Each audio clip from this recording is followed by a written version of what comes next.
Welcome, everybody. It's your girl, Delores, just the pink girl in my pink world, here on every social platform with my good brother, J News. J News, you got something to tell the people?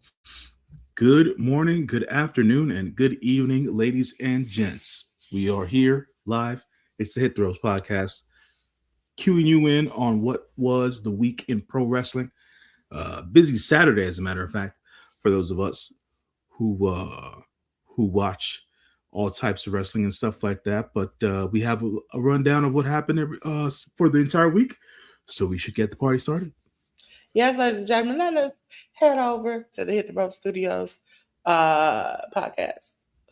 Here we go. Ladies and gentlemen, it's time. You already know. Wait a minute, J News. I don't see us. Hold on. I don't see us. There we go. It's time. It's time. You all know what time it is. It's time for what? Review. Ladies and gentlemen, it's time for a review. We're going to start off with WWE. They had many shows, many things that have happened this week. We start off Monday Night Raw, 17:05 on the 26th on Netflix, ladies and gentlemen. Thank you, Slim Jim Longfoot. Hold on, let me put me and J News up there. I appreciate you. Thank you. Back to the back we go. We had Rio, which is Io Sky and Rhea Ripley, along with Stephanie Vaquer, defeat the Judgment Day of Liv Morgan, Raquel Rodriguez, and Roxanne Perez. We had Austin Theory defeat Rey Mysterio. We had for the WWE World Tag Team Title #1 contendership 4-way match, Alpha Academy of Kara Tozawa and Otis defeat American Made of Brutus Creed and Julius Creed, Los Americanos, which is Bravo Americano, and Rayo Americano, and the New Day of Kofi Kingston and Xavier Woods. And last but not least, the last match on Monday Night Raw for AJ Styles was CM Punk, the champion, defeating AJ Styles by DQ. What did you have to think about this, J.D.? I thought that the Alpha Academy winning the tag team #1 contendership was a breath of fresh air, because they finally got those gentlemen a tag team title shot in there. For the most part, I feel like most fans in the WWE universe have felt kind of, I don't know. I think folks feel like the tag team division isn't really cared about too much. So with the team of Tozawa and Otis actually winning this #1 contendership, maybe it's a sign of more things to come with the tag team division, more development and things of that nature, outside of what's been going on with the New Day and Los Americanos and things of that nature. American Made has spent a lot of time of the latter part of the year 2025 off of TV, and so did Alpha Academy. So to see them participate on Raw was a breath of fresh air, and then secondarily, it was cool to see a new team in that contendership for the tag team titles. Outside of that, not really much of anything really caught me on Monday Night Raw, be it that it was the go home episode of Raw towards the Royal Rumble. It was cool to see CM Punk have a match against AJ Styles, even though they're at their respective ages and things of that nature. But you know, it was a match for the fans, and it ended via DQ. I believe Walter got involved. I'm not sure. Yes. Or who's Punk feuding with? No, Finn Balor. Finn Balor came in. Finn Balor came and got in it. It was also weird to see. It seems like every time we get a little bit of Finn is not going to be with the Judgment Day anymore. They snatch it back. And now it seems like when you think about when we talk about what happened at the Royal Rumble, Liv standing there when he's like, you don't understand, this is complicated.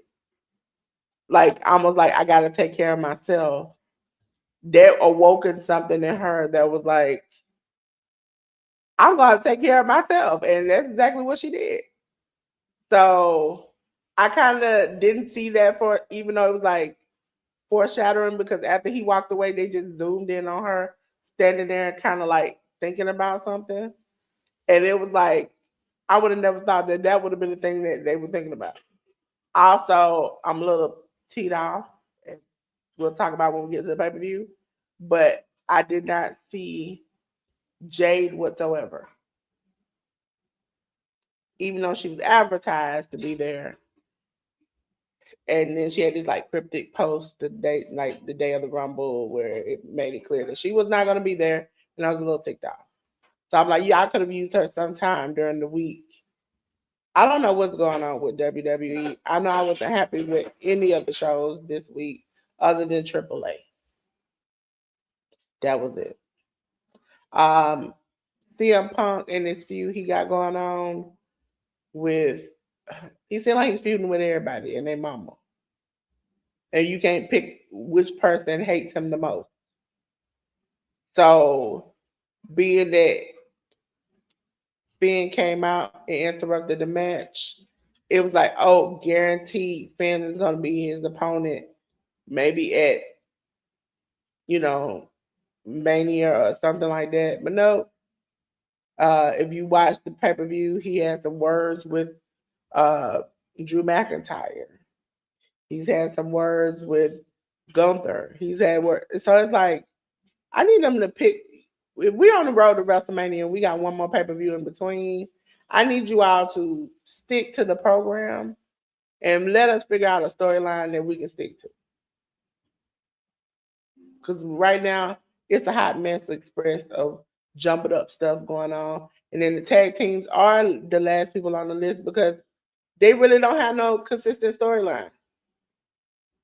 What did Jay Uso helping Akira and Otis win? What is that gonna do for me long term? Unless they win the championships, I don't care anything about them possibly, like getting into a feud with them. Because all I see is Akira and Otis, and they normally lose.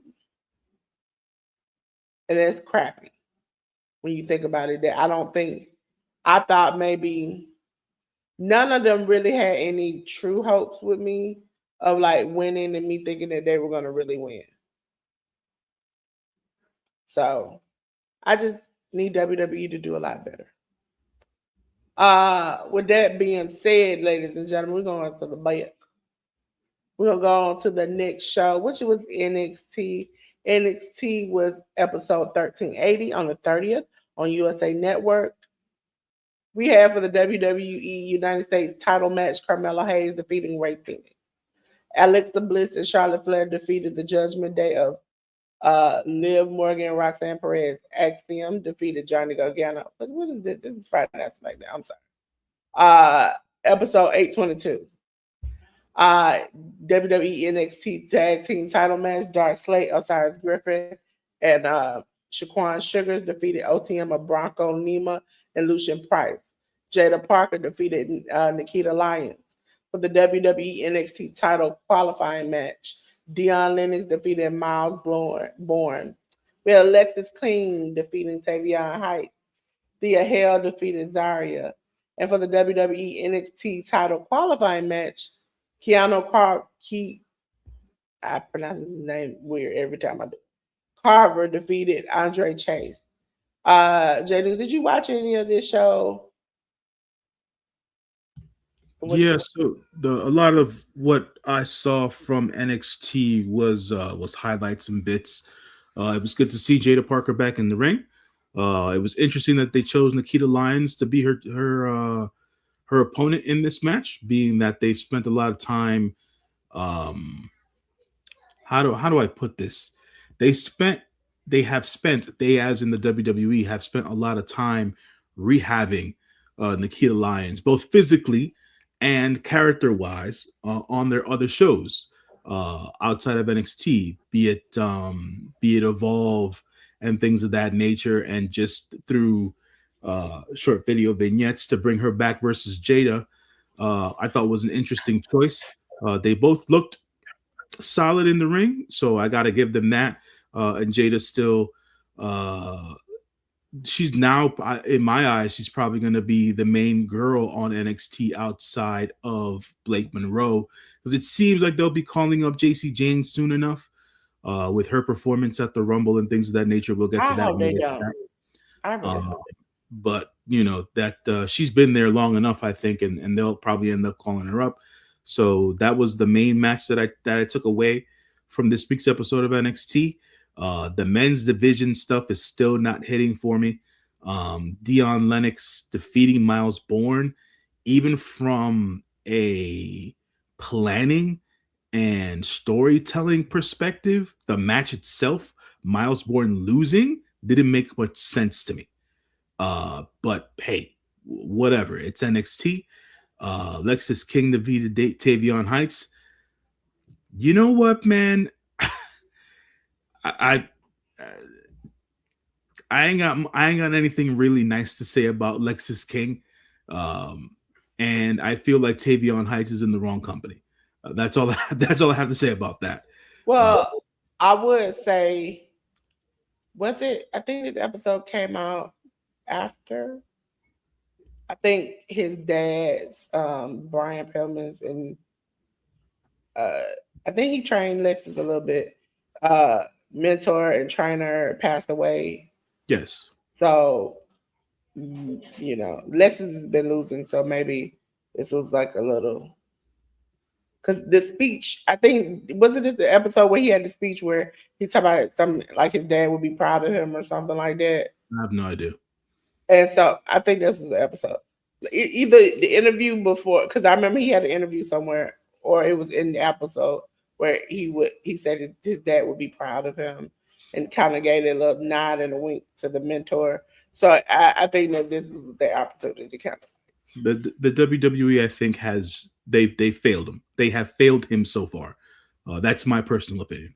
And like I said, I Tavion. think also he's not the Brian Pillman in AEW, the wild child, was literally a wild child, and he admits that he was um doing allegedly doing things and substances and different things that was aiding and abetting this character. He comes to WWE a sober and whole complete human, and he doesn't know himself anymore. And so WWE is like, we don't know what to do with you. You don't know what to do with you. Nobody knows what to do with you at this point because he tried to initially be the wild child, but he can't put his whole heart into it because he doesn't want to go back to the place he came from. So then it's like, okay, well you Lexus King, but now what is Lexus King? Who is he? What does he do? What makes this character so special? And he doesn't know that. He's been his whole wrestling career this wild child. And now he's not there. I don't think even he knows what this character is. It's Yeah, like the look is unique, but again, it's not special. Uh the promos are bad. The matches he's having with these people are he's getting low level talent to have fights with him most of the time, and he's barely getting by the win, or even if he's facing higher level talent, he's losing to them. He's a jobber, so he's gonna have to figure that out because I think I hate to say because I never want a talent from a father son perspective to be even with Charlotte. I don't like that either. Taking your dad's persona, but I think that is a comfortability where WWE knows how to write that character and he knows how to be that character. I think that that might work for him in the future if they turn him into Brian Pillman Jr. If they just make him that way. yeah. I'm not. I'm gonna disagree with you there. The kid needs to figure his life out. He needs to figure himself out. And then once he does that, he can come back to TV. He just doesn't know at the end of the day. And it's okay at the end of the day not to know. It's not a knock. Some people grow, evolve, and become better versions of themselves as they get much older in life. He's in his 30s, so he's got to figure something out at the end of the day. But from a wrestling perspective, um, I the think that's the problem. He's figured his life out from interviews I've seen. Mhm. He's no longer into these substances and these things. He's cleared himself up. He's Yeah, gotten something. but But besides that, from a wrestling, like I said, from a wrestling perspective, he hasn't yeah, figured anything else. He hasn't figured anything out at the end of the day. yeah, Not yeah, on AEW TV and not on NXT. He hasn't figured anything out. yeah, So he needs to do something with that. And the comment I made about Tavion Heights being in the wrong company, he just is. I feel like yeah, Tavion Heights would be like a great addition to any Japanese wrestling promotion that would want to take him, because he's that type of wrestler at the end of the day. Um, and just get more reps under him and have a different and experience a different take on what pro wrestling is. And he'd be more successful outside of the WWE walls. That's my personal opinion, just based on everything I've seen from him the last 2 to 3 years or so. yeah. Uh, We did the excursion and stuff. He did really good. yeah, so that's that there. Thea Hale versus Zarya, that was really more used as that match was really more or less used as a vehicle to present Zarya in a certain way. It seems to be that her attitude and her personality is shifting. Zarya getting more, let's say, meaner, more violent, and things of that nature, because Yeah. she's hungry for gold. So I thought that was a good look for her in that particular sense there. And then the new money guy, it seems, from the men's division, Keanu Carver, beating Andre Chase. I understand he's got a good look. I understand he's got good intensity, and all that. And I get that from an old school wrestling perspective. That's cool and all, but the young man needs a lot of work, and that's what NXT is for. So let's see as to how they consider to develop young Mr. Carver in the coming weeks, months, and years on WWE TV. Also, I don't know if you saw the interview that Thea had. I don't forgot who with who. Could have been Little Greca and them. And I don't forgot who it was.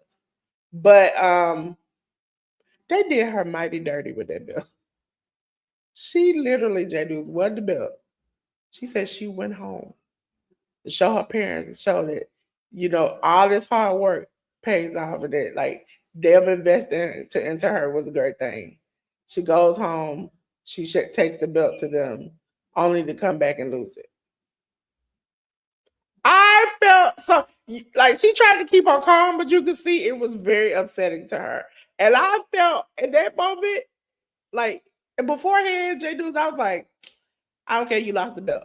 But when I heard her story and how much like it seemed like she was emotionally into it, it was like, y'all screwed that girl really bad. Y'all couldn't let her have it for like 2-3 weeks. Y'all couldn't do that.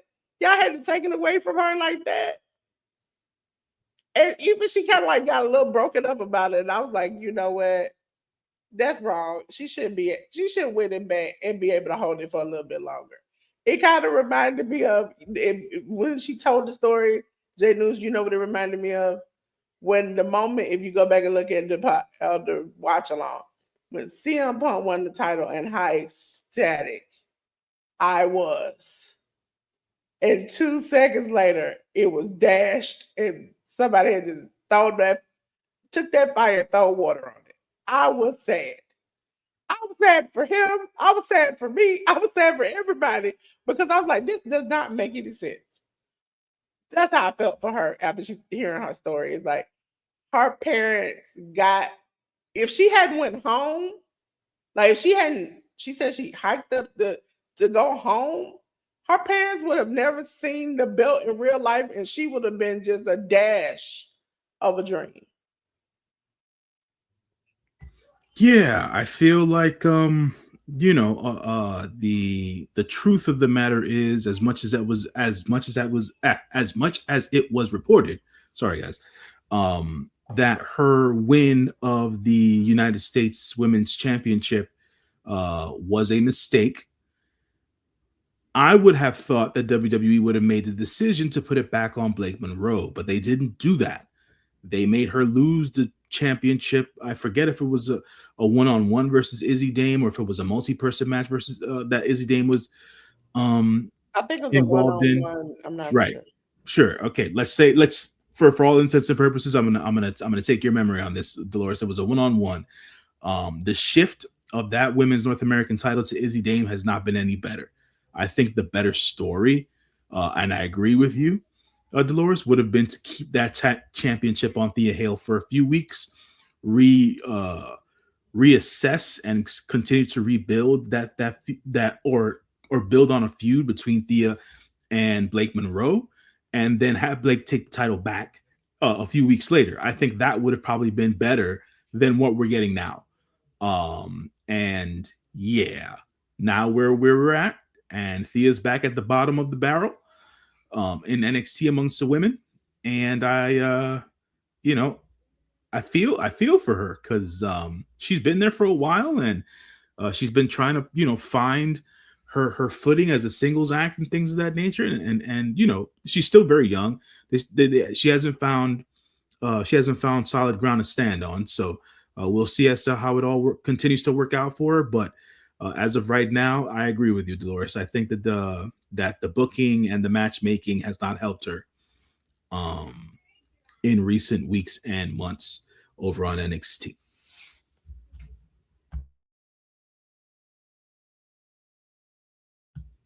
You're muted, Dolores. I said I feel like that's why I'm like, oh, why? And the more you get to see them do interviews and get to know them as people, the more you're like. Whereas I was detached and really didn't care, I began to care and be like, man, why would you screw her like this? Like she literally comes back just to lose. Like this is what you did. And for me, she didn't say it, but for her to immediately win the championship and then her next decision is to A, she does a lot of videos with the belt, and then B, takes the belt home for her mom to see. I'm assuming she knew that she was going to lose the belt as soon as she got it, but that's sucky. Especially to know you're gonna, even with CM Punk, I think about that. It's got to be sucky to know you're gonna win just to lose. But, ladies and gentlemen, I'm going back to the back with J News. Back again. And we're going to go on to the next show, which is SmackDown. I already started telling y'all about SmackDown. SmackDown was episode 1380 on the 30th on USA Network. We have the WWE United States title match where Carmelo Hayes defeated Rey Fenix. Alexa Bliss and Charlotte Flair defeated the Judgment Day of Liv Morgan and Roxanne Perez. Axiom defeated Johnny Gargano. Ilya Dragunov defeated The Miz. And we had Cody Rhodes, Jey Uso, Randy Orton, Sami Zayn versus the Vision of Austin Theory, Braun Breaker, Bronson Reed, and Logan Paul ending the no contest. J News, did you see any of this, and what did you think about it? Actually, this week's episode of SmackDown I completely missed because it was earlier in the day and I completely forgot about it. Yeah. And I didn't really catch the highlights of it either, because the highlights, and this is more of a scheduling thing, the highlights don't come on until prime time. So they don't start putting the videos on YouTube until after 8 p.m. So there was a large gap between when the show actually happened and the highlights actually going up on YouTube and on social media. So that's my take on that. But from the list breakdown here, Carmelo Hayes had a match against Rey Fenix. I would figure that match was a banger. Rey Fenix is still eating pins. Great for him.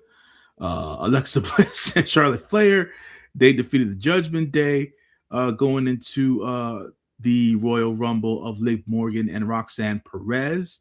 Raquel Rodriguez was at ringside. I'm sure she got involved at some point in time there in here. I did see a video clip of the Axiom versus Johnny Gargano match where Axiom at some point during the end of the match He got his mask taken off by Johnny Gargano, but Axiom had the replacement mask that Johnny had been walking around with in recent weeks, and he didn't get his face revealed, that obviously, so he used that mask and quickly got a roll up pin on Johnny Gargano. Yeah, I'm the only guy who's still holding this, it seems, on the internet, but I'll continue to hold it. I can give a shit less about any Miz matches. Ilya Dragunov's the man. I'm glad he beat the Miz, and I am. The Miz deserves every ass whooping he gets. I was still trying not to say it, but he deserves it because he's just arrogant. I mean, that's the character at the end of the day. No, that's not just the character. If you watch, we've been watching Miz since what, the Real World? Yeah, he's been like this. This ain't new. That superstardom didn't cause this. He been like this. Also, if you watch that fake reality show or hear him talk about certain things, it's a-holish. It comes off as I'm the man, and so that kind of breeded the character. The man breeded the character. Like, most people don't know, Randy is allegedly a little thrown off. Okay. So that's why this, I hear voices in my head. They talk to me. The crazy character is the character that he has. Okay. Because if you remember, they tried to make Randy the pretty boy. And when he first came out. So that's the character kind of perceives itself. Also, I just wanted to say that Ilya Dragunov, I consider him to be one of the WWE's better talents. So for him to continue to get TV time is great. I just feel like and this is for folks who watch multiple wrestling companies and stuff like that. The Miz is the equivalent of Chris Jericho on AEW TV. He is a vortex onto himself. The crazy is we're gonna probably have Chris Jericho come, if he does come to the WWE again, against the Miz, and it's gonna make me just sick. It's great that he's a safe performer. It's great that they can count on him to do promo work and media work and everything else in between. But having him involved in matches with guys who have certain styles of matches, a la Carmelo Hayes or Ilya Dragunov, the matches just don't hit as well as they would. And yeah, he's got his place in the company, and that's all it is. But I've just never been a fan. And for the last match, it was put together as a multi-man match to end the show with a big brawl and things of that nature going into the Royal Rumble and all that jazz.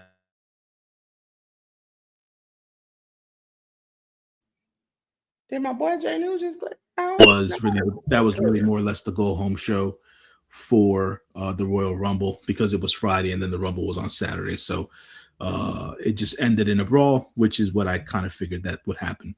Now, if you had told me before the Royal Rumble, which we'll talk about in a minute, you had two bad shows, my response would have been Royal Rumble about to be fired. Okay, because normally they have trash go home shows, but the show be great. And if they have a good go home show, or out of one of the two shows, the pay-per-view is gonna be trash.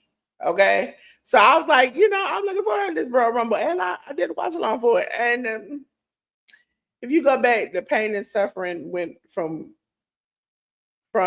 oh no to like, why, Jesus, why? And by the end of it. Okay.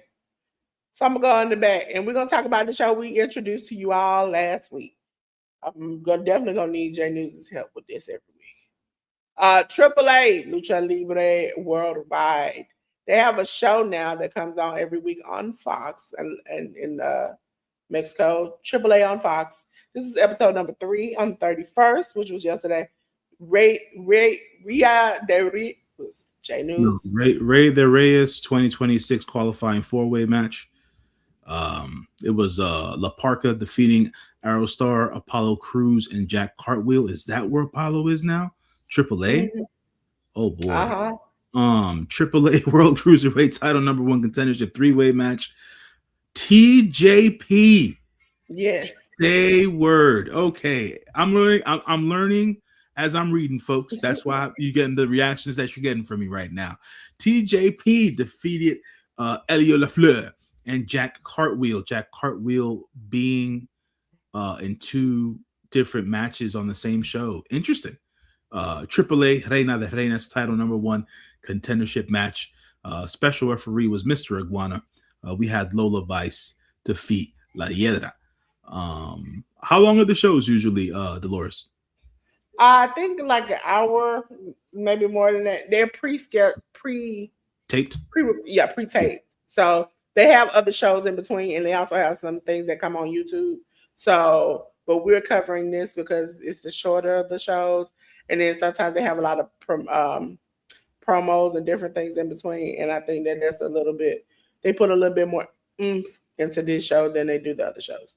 As far as the Mr. Iguana match, Mr. Iguana was a special referee because La Hedra, is that how you pronounce it? Yeah, that's right.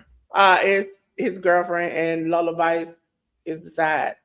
And they have been hiding their conversations because La Hedra does not like it.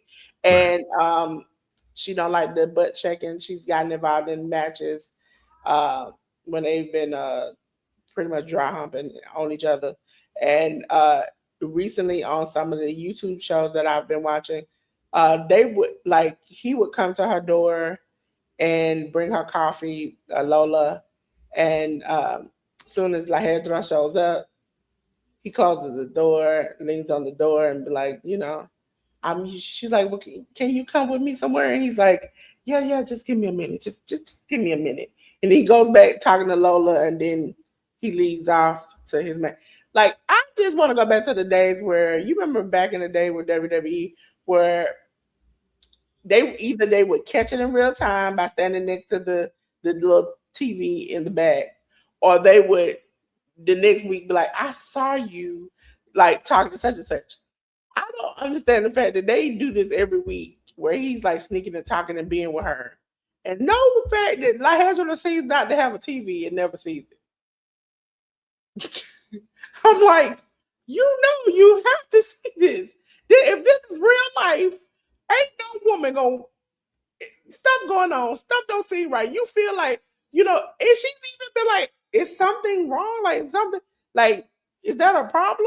And you feel like something's wrong and you don't even look to see, and it's on weekly TV.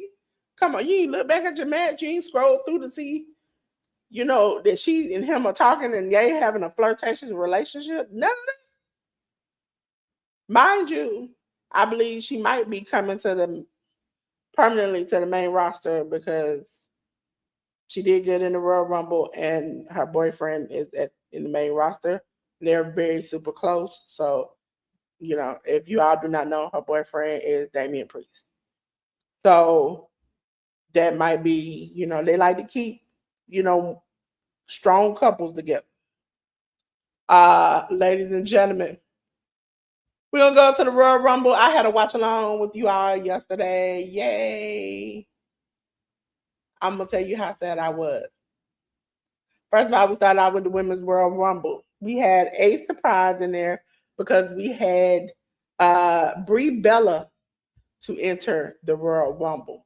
We had Liv Morgan defeating Alexa Bliss, Asuka, Bayley, Becky Lynch, Brie Bella, Candice LeRae, Charlotte Flair, Chelsea Green, Julia, Ivy Nile, Io Sky, JC Jane, Jordan Grace, Kyrie Sane, Kalani Jordan, Kiana James, Lash Legend, Lola Vice, Lara Valkyria, Maxine Dupree, Natty. She's not Natalia anymore. She's Natty. Nia Jax, Nikki Bella, Raquel Rodriguez, Rhea Ripley, Roxanne Perez, Sol Ruka, Tiffany Stratton, and Zelina Vega. In the worst match of the night, Gunther defeated AJ Styles and retired that man. Well, technically, because we all know he might go to AEW, and then he's supposed to be like traveling from promotion to promotion, and then he'll come back and work backstage for WWE. We had the undisputed WWE title match where Drew McIntyre defeated Sami Zayn for the 12th time in his career. Then we went on to the men's Royal Rumble. Well, we had Roman Reigns defeating Austin Theory, Brock Lesnar. I don't even want to say the man's name. Technically, and I'm gonna keep saying this, Brock Lesnar was able to avert getting in trouble legally by not feeling good in bad weather. Okay, so being drunk, toe up, and it raining and storming outside will prevent you from going to jail. Braun Breaker, Bronson Reed, Cody Rhodes, Damian Priest, Dragon Lee, El Grande Americano, which technically on the Titantron it said original El Grande Americano, which was Chad Gable. We had El Grande Americano, the new version. Uh, Gunther, Ilya Dragunov, Jacob Fatu, Javon Evans, Jay Uso, LA Knight, La Parca, Logan Paul, Matt Cardona, Mr. Iguana, Obafemi, who started off at number 1, Penta, Randy Orton, Ray Phoenix, Ray Mysterio, the incoming Royce Keys, who I don't know if you saw the Titantron. It had the brick house and it said Powerhouse Hobbs, and then it exploded into Royce Keys. Rusev, Solo Sikoa, The Miz, and Trick Williams, which J News, I was very proud of those people in Saudi Arabia who immediately, as soon as Trick's song came out, started singing Whoop That Trick. I was like, yeah, I mean, they didn't even stop J News. He was in the ring wrestling. They were like, Whoop That Trick. Well, and it was on peak too, J News. You know, I felt a little proud, a little warm on the inside. So I will say that I feel like I'm a little bit different than what seems to be the general consensus on the pay-per-view. I thought the pay-per-view was okay. I didn't think it was bad. I didn't think it was great. I just thought that it was a run-of-the-mill WWE pay-per-view. It wasn't the best Royal Rumble ever, but I don't think anything was bad outside of the men's Royal Rumble match. The only other criticism I think I had is that the Drew McIntyre and Sami Zayn match felt shorter than what it could have been. I think they were running out of time because if you notice, we clocked it. The men's Royal Rumble, where the women, I had time to write their name down, watch some of the match, then it come on. The men's Royal Rumble literally was like, they came out, they were fighting, somebody came out, somebody came out. They had that running every 30 seconds in the men's Royal Rumble, it seemed like. But like I said, that my only critique there with the Drew McIntyre and Sami Zayn thing was I felt like the match went a bit short. Walter versus AJ Styles, I thought was a great match from a storytelling perspective and things of that nature. I'm not sure as to what AJ Styles is gonna do after his WWE retirement here. I know a lot of people are thinking that he's gonna appear on AEW. Maybe I'm not too sure. I agree with the part of what you said, Delores, that he's gonna probably do his do a little bit of a swan song on the indies because he started his career on the indies and things of that nature. He just wants to, give say thank you to the fans and things of that nature. I'm not too sure as to how the AEW thing would go over. Well, they said he was supposed to go to AEW for a second because that's something he wanted to try. He's eventually supposed to go back to New Japan, and from my understanding, TNA is supposed to be his. Well, from my understanding, the reason why he's going to AEW is also to wrestle in ROH. Sure, that makes it. I mean, it makes sense. Then New Japan and then TNA. Mm-hmm. I don't know in which direction he's going, but I think he might go the way he came to WWE, back away from WWE. All right, I mean that's a cool story to tell. Whatever he decides to do, I think it'll be cool because the main thing I wanted to say was that even though I thought that the match had a great storytelling aspects to it and things of that nature, and the action was good and everything else in between, It was very telling that he wasn't necessarily retiring um, after this particular match, because when he first took his gloves off and then put them back on, he didn't leave his gloves and his boots inside the ring, and that's been a very telling thing with WWE retirements of previous talents, be it the Undertaker, be it Triple H, be it John, most recently John Cena, um, and things of that nature. Guys leaving their boots and their gear in the ring, and he did not do that. So for me and my just from watching WWE for a long period of time and just knowing how professional wrestlers operate in certain instances, it seemed very telling that since he didn't leave his boots and his gloves in the ring, that he was going to continue to wrestle, be it elsewhere on the indies and making his rounds and maybe, ending the year, coming back to TNA and then eventually taking his uh, whatever kind of role he's going to end up having with the WWE. I'm not too sure if it's going to be as a producer or a trainer in the PC. I'm not sure as to what he's going to end up doing, but I know that he himself has said that he wants a backstage role in the WWE after he retires in ring. So we'll see as to where AJ Styles ends up going and how he goes about it. That's going to be an interesting part of 2026.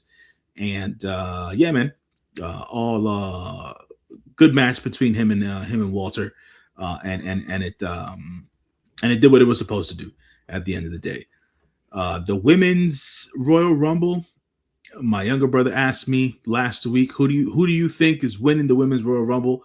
And I gave him two options. I said either a returning Bianca Belair, which did not happen, and or Liv Morgan, and Liv Morgan won. So that was telling there.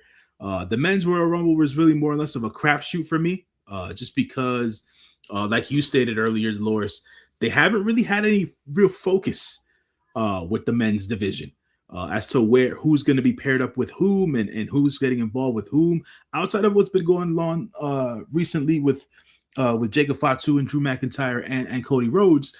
The rest of what's been going on hasn't really been long form storytelling, right? They did the short bit with Finn and CM Punk and whatnot, and that was also a glaring omission from the men's Royal Rumble. No Finn Balor. So I was surprised at that, to be quite honest. And That's what got me. I thought maybe AJ was coming back because once Gunther appeared, I thought maybe Gunther and whoever would get down to the last two, which he was towards the last two, and that AJ would come out and screw him, which means the typical WWE thing where they come out on Monday Night Raw and be like, I want to face AJ. Well, AJ's retired. Well, let's just have this match. Can you have this match? And then AJ beats him to kind of continue to go on this script and then lose at WrestleMania again. But when he got out to that two, AJ didn't come out. And if you all go back to the watch along, I'm screaming into the camera like, screw this man, come out here. You have to do this. And it's like nothing. I'm like frustrated. I'm mad. And also because Finn could have had that spot. They said there were no more spots available. Gunther walks in. He did not announce. He wasn't prepared to be in the Royal Rumble. He limped out there and lasted as long as he did. You telling me Finn Balor couldn't have did it? You couldn't have sat there and had him and Roman be the last two? And then, so now is Roman now going to face CM Punk? We don't And know. then what happens to Finn? We don't know. We don't know what Roman's going to do. He's going to. I feel like the driving force behind all this, behind the Roman Reigns winning the men's Royal Rumble thing, is that the WWE feels, much like Roman feels, that when he's on TV, he's got the best drawing potential. He's the mainline guy, and his stories work the best and things of that nature. He said it during the Pat McAfee show, where he gave the WWE creative team 2 years to come up with something fresh and something viable for the fans to land on, and they haven't done anything. I feel like Roman during that particular interview with Pat McAfee was both talking in character and out of character at the same time. The WWE hasn't created new stars. For those WWE commentators and pundits who feel like, well, they have created new stars. And I was like, in my head, when you say new star, it's guys on the level of a Roman Reigns, on the level of a Seth Rollins, on the level of a CM Punk. Of the newer generation guys, none of those guys are on that level yet, and they haven't been in the last several years. So Roman's got a point there, but that's not necessarily his job to formulate the creative in order to make these new stars. It's the WWE's job, it's WWE Creative's job, it's the booking team's job, right? It's WWE's job, but you also have to remember the top of the top is his cousin. So it's like WWE, The Rock, because The Rock is pretty much TK on The Rock. He's gotten it in. So yeah, he feel like he's the man and he can walk around and tell people what to do. But also, I can honestly say, CM Punk, as a lady, we have learned to look at him and find some type of attractiveness because he's so loving on his wife. But Roman is the person that women want. We want his shirts. We want to be around him. Oh, he looks so great. And then the men want to be him because he cool and he got that machismo. There's no other WWE star that we feel like that for. Where you get money from both sides and kids, they love him because it's like this strong, powerful, superhero looking person. He gets all the demographics to buy his stuff, to come to see him. When his name is on the marquee, women are running out to see him. Men are either talking about him or want to be him. Kids want to, like he almost like Jesus, you want to touch the hem of his cloth. And I don't think no other superstar has that. They might have one, but they don't have both. Like, I love Jacob Fatu. Great promo. I know men are like, he a badass. Women might like him, but they don't love him enough to run out there and be like, Jacob Fatu, I want you. They don't want to do that. Cody is really good. He brings kids out. He brings men out. But women, we ain't jumping down the pipeline trying to knock ourselves out to go see him. I'm not salivating to see Cody. So that's what I think. They need to build somebody up like that. They have people who are good looking, who are smart, who are athletic, but they don't put them as a complete package. They put them as they can only do this one thing really good. And I think if they could do that with somebody else like Roman, they could make bukus of money. Yeah, I understand where you're coming from, Dolores, and you bring up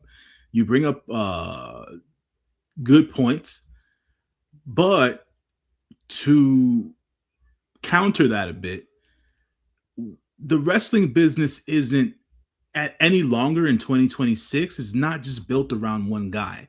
You made a point to also help me make my point. There are people who are good at certain things, which is why you have a roster full of talent. So you make sure you embellish that talent's good parts and things of that nature, and you ride the wave. You're not supposed to. It's 2026. People have very short attention spans. Having a champion for 3 or 4 years is no longer a thing that should be done in the wrestling business unless you are at the top of the food chain and your storylines are that good, which is why Roman had the run that he had at the end of the day. But hitching your wagon to one person just doesn't work anymore, which is why you have an inordinate amount of wrestlers being signed to wrestling companies like TNA and WWE and AEW. They're always trying to find the one cash cow, and that philosophy in pro wrestling should have stopped in the freaking 90s at the end of the day. Those particular wrestlers only come in once a generation.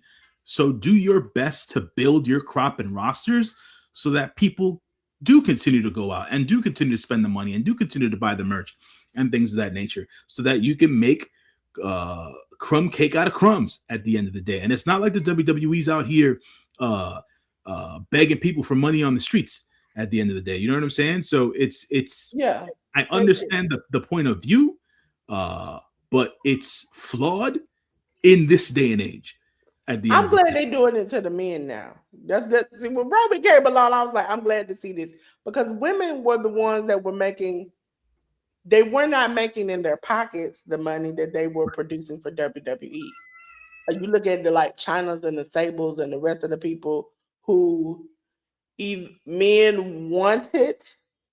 And women were like, man, I wish I could be. As a kid, I was like, I want to be like China. I want to be like Sable. Y'all have heard the story of me telling y'all that I wanted to be a girl, or as a kid, I wanted to be the woman who stood on the side of the ring and leaned my titties in and distracted people. That's what I wanted to do. Okay, because I saw Sable do it, and I was like, I want to do it.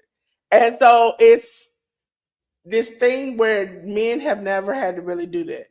Now men have to be the total package. Like a man can be strong, a man can be fat, and long as he got a good personality, he was like a hit. Like Stone Cold Steve Austin was selling out. Brock Lesnar, prime example. Brock Lesnar sells out everywhere he goes. The man says 2 words, Suplex City. He was selling out. Now I can't speak for every woman, but as a woman, I didn't want that. Okay, I visually didn't want that. But he wasn't a good promo. He was just a suplexing people. Suplexing people. He had a mouthpiece. Oh, the mouthpiece wasn't even making much money as he was. At a certain point, men was not required to have all those things. Then when they saw Roman Reigns come along, it's like, oh my God, women want them. They buy this merch. If you ever seen, I think it was sometime last year, they had a tattoo. Then when they started the tattoo thing at the events, like Royal Rumble and the rest of that, when they started having like those tattoo events, women were getting his tattoo. So and they were like, he the number one merch person. They selling out at the tattoo stand for people putting the OTC and all the rest of that on their body. You see him as a cash cow, and they probably have given him a lot of credit and a lot of cachet to do what he wants to, because he's made a lot of money. Cody has made a lot of money too. Also, I would never get that skull tattoo. That would be a cross. Now I did think about getting that OTC tattoo. Okay, I love him. He's cute, and I love him. But I think that that's the first time I've ever seen a man be required to have the total package. And I think they feel that formula worked. We've made millions and billions of dollars. How can we keep doing this? And he is also like, y'all keep calling me back to come back to work. Like John Moxley, y'all keep calling me back. I need to find the next person to take over, so I ain't got to keep coming back like this. The man has a serious health condition. He got what, 5 kids, 2 twins and a child. That he want to stay at home with his wife sometimes. And he like, every time y'all get low moments, I gotta come back and save the day. So you know what? How about this? Y'all need to find somebody else who can do what I do. Look good, speak good, come out here and give y'all the best of the best. Y'all need to find somebody who can do that. yeah, but they also need to position those talents in that way, and they have failed to do that. Yeah, they have. Even with, I think Javon Evans did good in the Rumble, but if you watch the pre-show, he was horrible. He was horrible. Can I? Oh, okay. And this isn't. This isn't.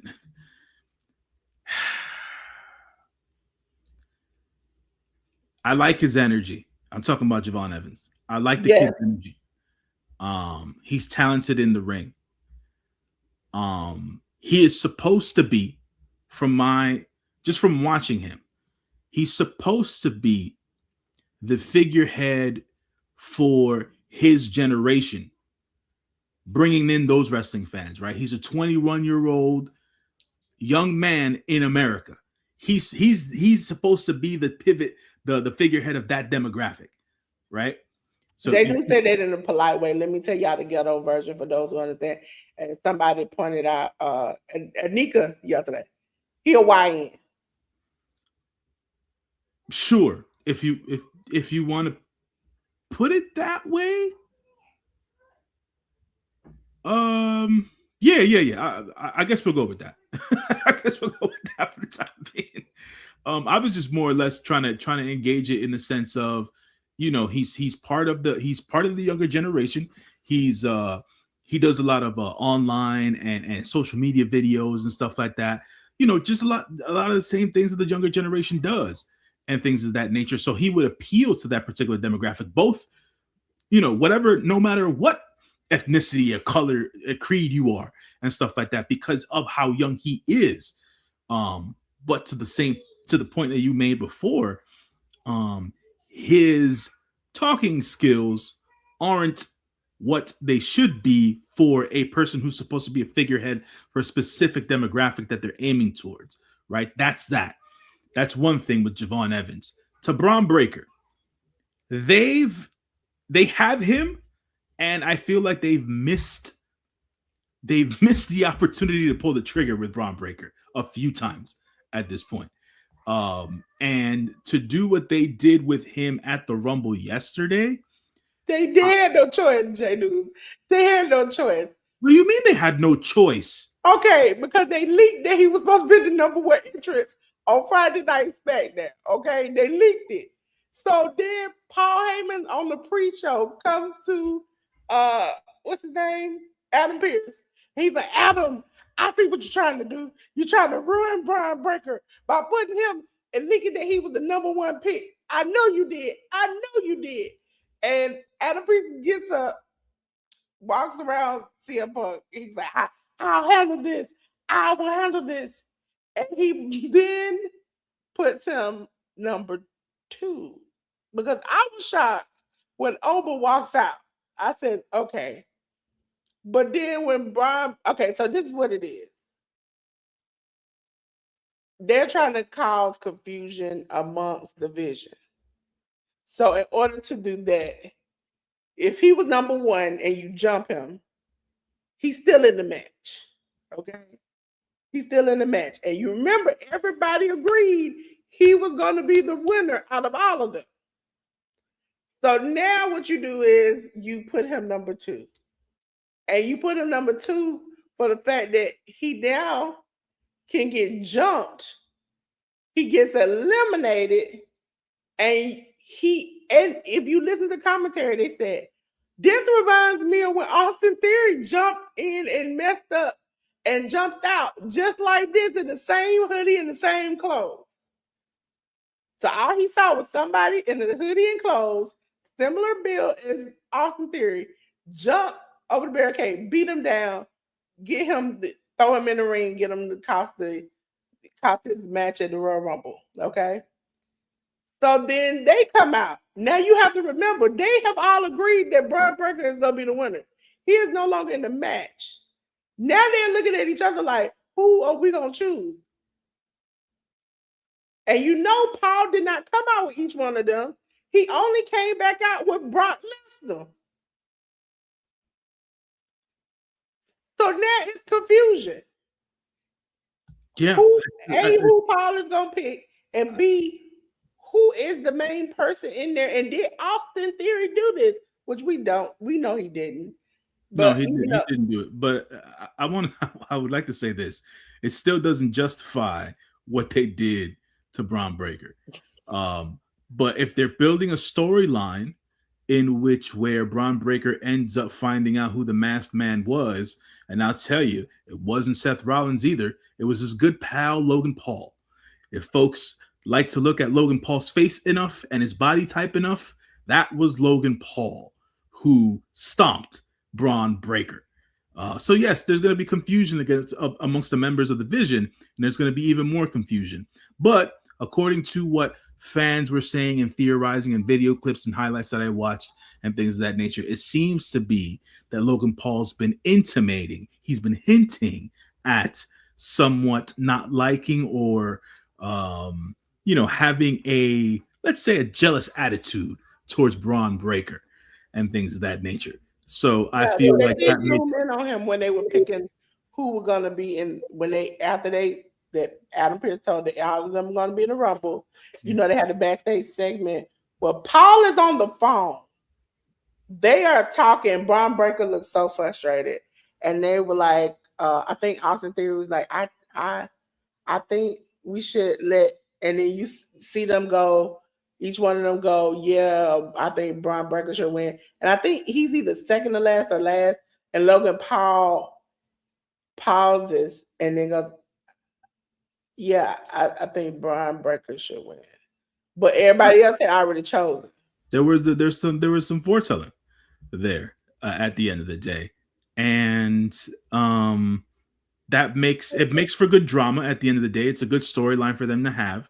Within the infighting of the vision. I'm not too sure if the WWE has any uh, notice or any knowledge of when Seth Rollins is going to be coming back, and or if he's going to be involved in WrestleMania at this point. But I think that the Braun Breaker Logan Paul thing is going to be a storyline going into Mania. I think that's it could be an important piece of storytelling for them to do. From that particular aspect, I think Obafemi did great at the Rumble.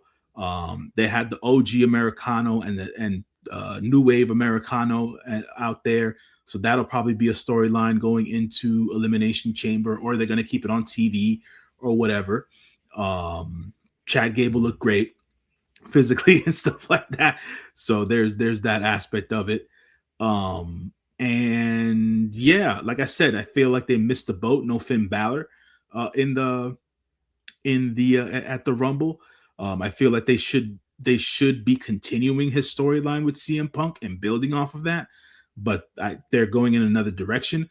So I watched somebody review the Royal Rumble last night, and they made a good point about how the big money match would be Roman Reigns versus CM Punk. And I'm not going to disagree because I don't watch the WWE enough, but to understand, where what their status is and what their stature is in the business overall. Sure, let's have 48, 49-year-old CM Punk go up against 41-year-old freaking the tribal chief, right? And CM Punk's matches haven't been great in recent times, but CM Punk to his fans. So we'll see how that all develops. Shout out to ALW in the chat. And yeah, this men's Royal Rumble was just, it wasn't for me. The Rusev spot made me laugh for all intents and purposes. And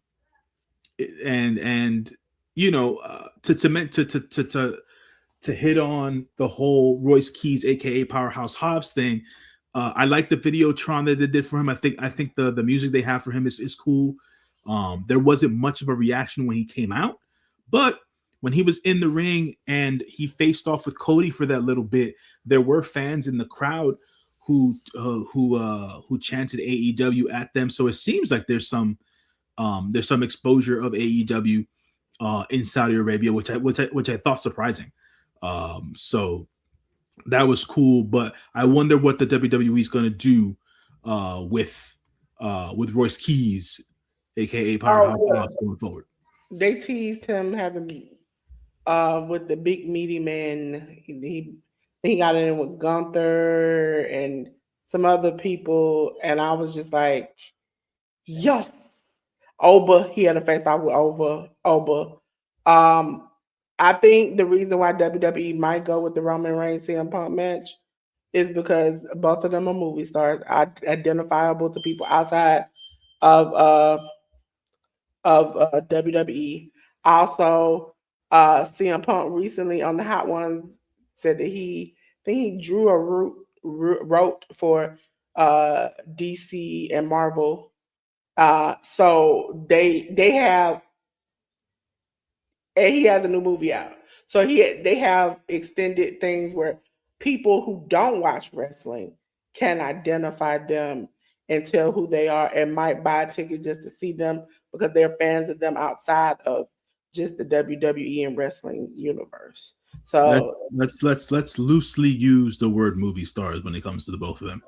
Um, let's that and that's just me being honest. That's me also being a big time movie fan. They're not movie stars. They've been in movies. CM Punk's new movie, the yeah, one where they're vampire cops and all that jazz. He loves horror, so don't get me wrong. There is yeah, that is a very unique and niche audience and things of that nature. But that particular movie has been panned in the sense of people don't think it's good. And obviously, Roman Reigns has a role in the upcoming Street Fighter movie this summer with yeah. Cody and other wrestling talents who are in it. Will you know? And Joe's been in other movies. I mean, Roman's been in other movies as well. So and I know that that's what he wants to do after his wrestling career. We'll see I as to mean, he what. has the pathway. Now, the only person I would say that this week that we got news from the WWE that I do not understand will be Ava. I don't know what she's gonna do. I don't know. But she's really good. She's been doing really good on social medias, especially if you follow her TikTok. Her and her girlfriend have had some, good countdowns of like music, going to different places, trying different things. So maybe she's getting a lot more recognition, fandom, different things. Just like even like she did a small video, I think it might be on YouTube, about Rock meeting her girlfriend for the first time. And it was just like these types of fun, wholesome videos, things like that, where you're not in the middle of anything and you're not getting the WWE scrutiny. Again, that's another person like what you talked about last week, that people have judged her off her looks, that did give her a fair shot at anything. Uh, Maybe that's an opportunity for her. A lot of these wrestlers are seeing that social media is an opportunity to not only just make money, but just do whatever you feel like. Do what you love. You might want to wake up and record something. You can. And so that's their opportunity. A lot of AEW people are doing it. Now a lot of WWE people are doing it. You see Jade. You see a lot of other people. Oscar and her YouTube channel. You're seeing a lot of people just being more open and free with their content. Yeah, I found that. I honestly, when the news came down that she when she posted on her Instagram account about not renewing her WWE contract and Tuesday being her last appearance on NXT, I found it very surprising because I feel that she was finally getting she really had a roll down. You know what I'm saying? As the NXT GM, and she had finally grown confidence in it, and she was doing the work that was necessary of her role. But I've also always heard, never from her directly, but there have been interviews and things of that nature. No, I'm sorry. Let me rephrase. From her directly, that she really wants to wrestle. And I don't think that her being at NXT was going to give her the opportunity to do so. In the message that she wrote, that she did put up on Instagram, she didn't say she was never going to wrestle again. She really wants to do it.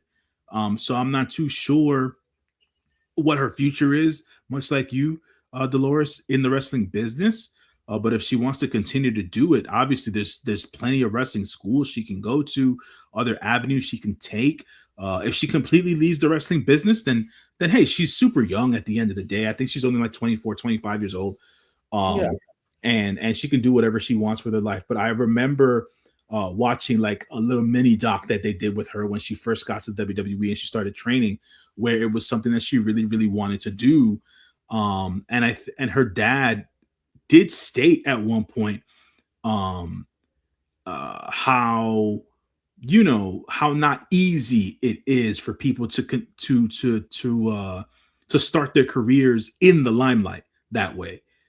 So it could just be her taking a step back from being in the limelight and wanting to figure out what she wants to do with that, if she wants to do that at all.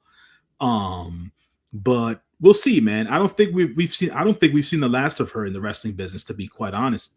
And if she decides to do other stuff, then hey, better for her. She seems like a real nice and down to earth girl at the end of the day. So I got nothing bad to say about Ava. I So want I want the best for her. She wants to wrestle. She wants to wrestle.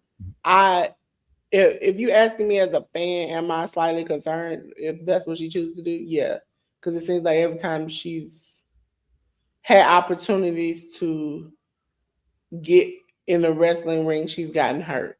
Like Brandy. Brandy is actually accident prone. So it's like how yeah, you're 22 and maybe you can bounce back, or it take you a couple of months to heal from a break or snap or cut or whatever. But as you have to think about your long term future.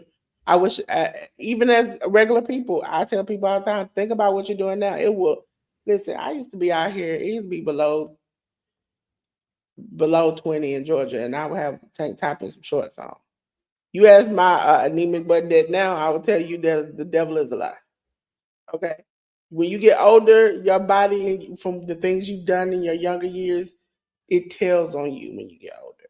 So I think maybe working with her dad, working on his production team, doing something like that.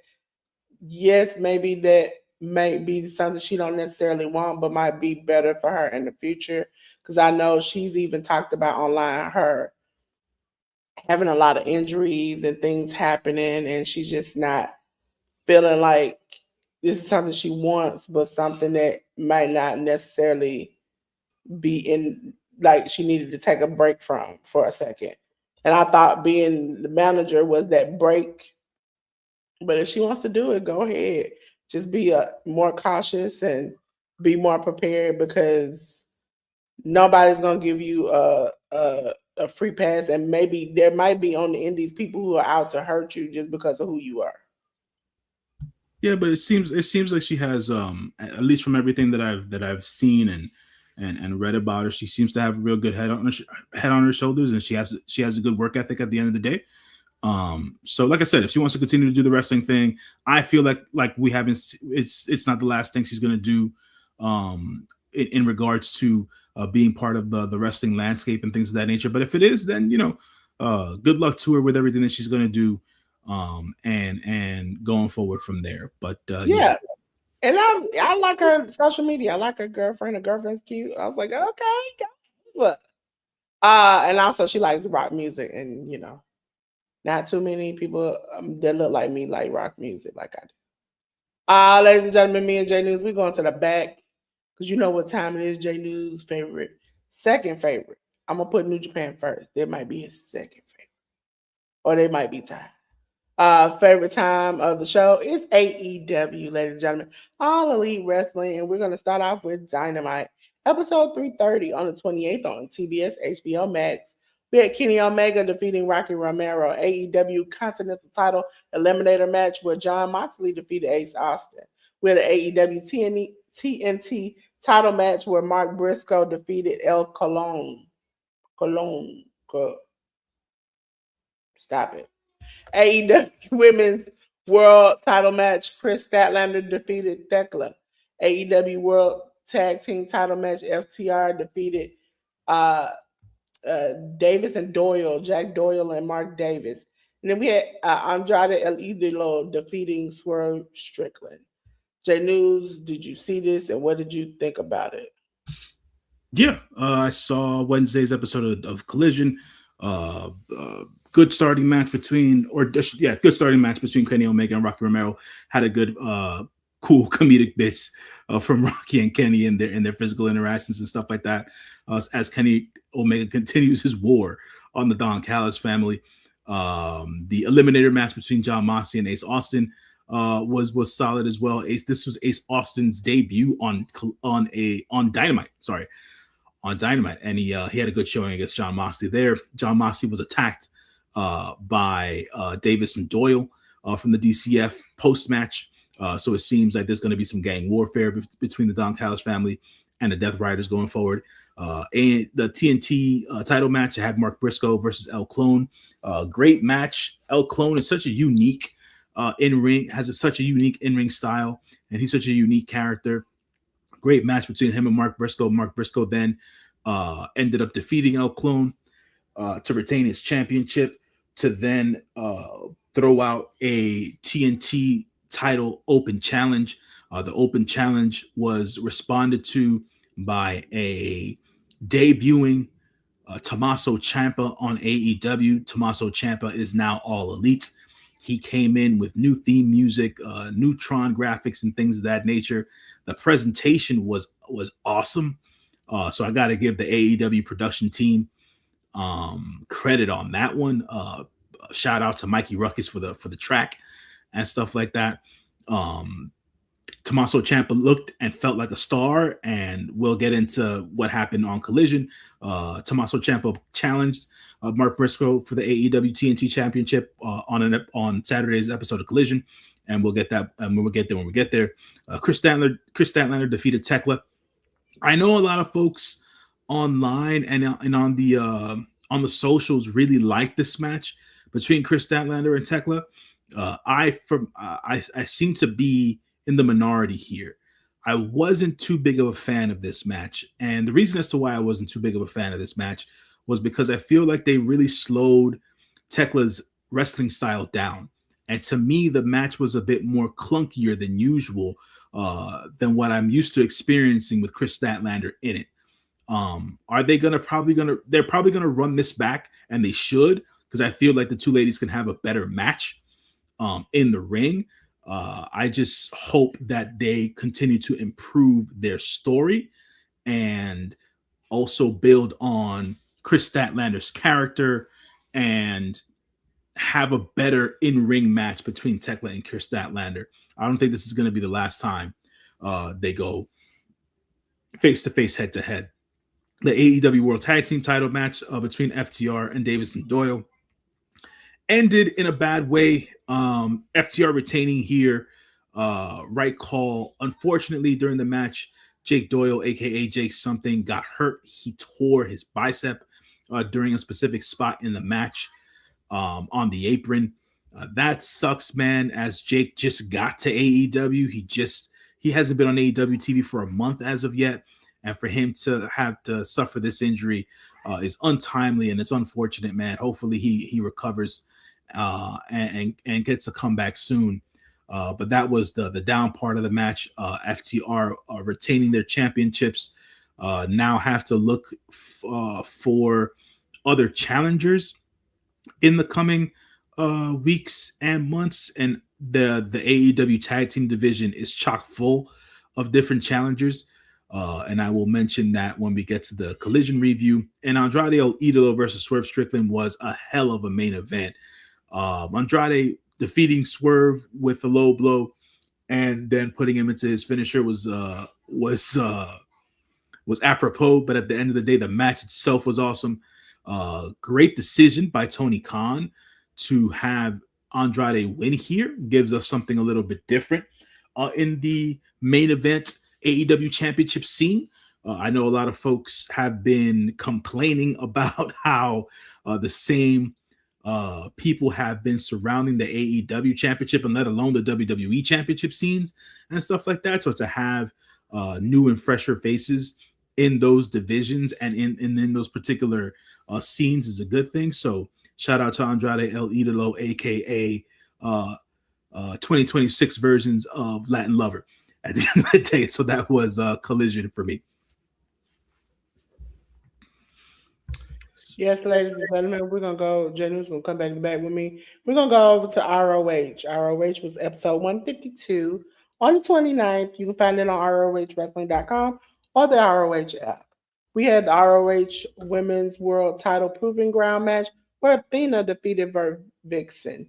Adam Priest defeated Anthony Henry. Tommy Billington defeated Aaron Solo. Shuri Shibata defeated JD Drake. Hanan and Maya World defeated Lady Bird, Monroe, and Viva Van. And we had Mascara Dorada defeat Tony Nese. Jay News, did you see this, and what did you think about it? So this episode of ROH was really more or less structured around Athena and her developing this feud between her and her MITs, be it Billy Starks and Diamante, and her outside of ROH minions, Hyann and Maya World. After Athena defeated for Vixen, we had Billy Starks and Diamante come into the ring and continue to beat down Vert Vixen. Then we had Maya World and Hyann run down to the ring for the save there, and we ended up having a challenge put forth by Athena, where Athena is going to tag with her MIT minions of Billy Starks and Diamante, and for Hyann and Maya World to find a third partner, a third porcelain hussy, for them to team with, so they can have a 6-person, a 6 women's tag team tag team match. And Hyann and Maya World definitely found themselves a third partner. I would have thought that it would have been Vert Vixen, being that they've teamed before, but they're not doing that. Hyann and Maya World are going to be teaming with none other than ROH Women's Pure champion Deonna Purrazzo in future ROH shows. So we'll see as to how that goes. The singles matches here, good showing for Adam Priest and Tommy Billington, and Shibata, as well as Shibata took some time out during this match to do a little bit of a bit with the guy who was dressed as Jesus in the front row of their of the show. So funny bits there with Shibata as he defeated JD Drake, and good showing for Lady Bird Monroe and Viva Van against Hyann and Maya World. I think we're as a matter of fact, we did see Lady Bird Monroe again on Collision, and Viva Van's been signed to AEW for over a year now, but there hasn't been much use of her on ROH or AEW TV in recent weeks and months. So hopefully they start to use her a bit more again. And then Massacre Dorado versus Tony Nese was a man. It was if we're still using the term, it was a spot fest. But Massacre Dorado defeated Tony Nese in that particular match. So solid episode of ROH on Honor Club this week.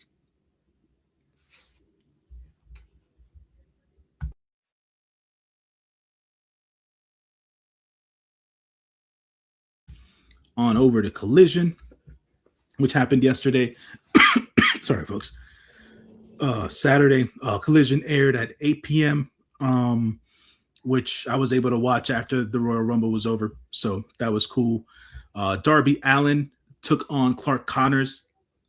I said this to one of my close friends yesterday as I was texting him when the show was happening. The first hour and 20 to hour and 25 minutes of Collision yesterday were non-stop. I was just like I was blown away because I felt like the mission for the talent in these matches for the first hour 25 minutes of Collision, and I'm being specific about that time frame, was to outshine or outdo what was going on with what happened at the Royal Rumble earlier in the day. And I feel like they did that from an in-ring perspective.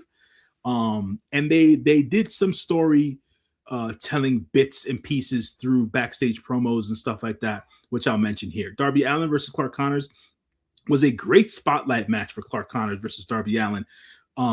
For a guy Clark Connors' size, the strength, speed, velocity in which and intensity in which he wrestles with, especially in this match versus Darby Allin, was crazy. It was a very high impact match. Darby Allin ended up defeating Clark Connors even after all the freaking violence in this match, but not to be dissuaded, not to be put into a category that he should not be put into. We had the return of none other than Gabe Kidd come out and do a beatdown spot with him and Clark Connors being stablemates and stuff like that on Darby Allin. Gabe Kidd cut a promo. He's not done with Darby Allin, so it seems like Darby Allin, even though Darby Allin wants to go after the AEW championship, he's going to be doing his side quests amongst the likes of Gabe Kidd and Clark Connors. And Gabe Kidd was specific to say that he's not doing this on the behest or the behalf of the Death Riders, that he's doing this on his own terms. So we'll see as to what that means, and we'll get. It seems like we're going to get more of Clark Connors and Gabe Kidd on AEW TV going into the future. We then had the debut of the Rascals of Desmond and Xavier and Zachary Wentz. They were flanked by their homie Myron Reed, and then we had members of Crew of Action Andretti and Leo Rush. They were flanked by Lacey Lane. As I don't usually do this, but I'm gonna say this out loud. Lacey Lane, hot damn! I didn't know you had that kind of game. So that's all I got to say about that.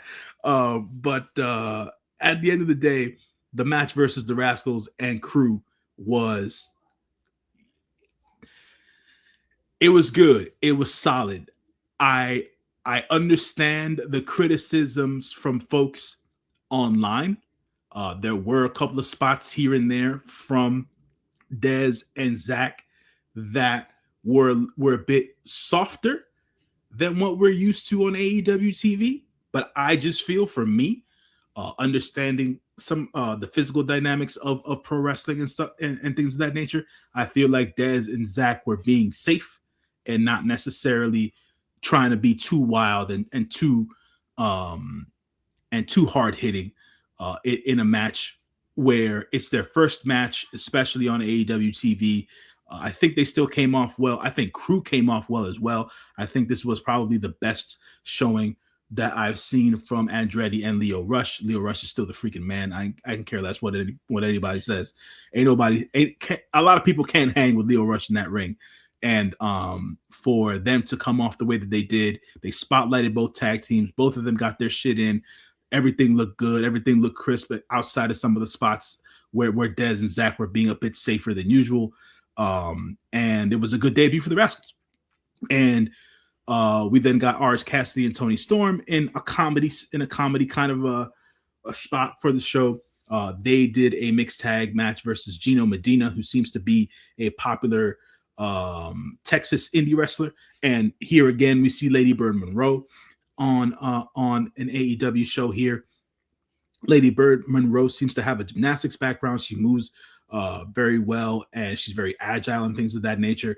She did the comedy bit with Orange Cassidy in the ring, where Orange Cassidy laid in his kicks, and Lady Bird was reacting to them. She did great in her bit there. Tony Storm being Tony Storm, as Orange Cassidy and Tony Storm, they won their match.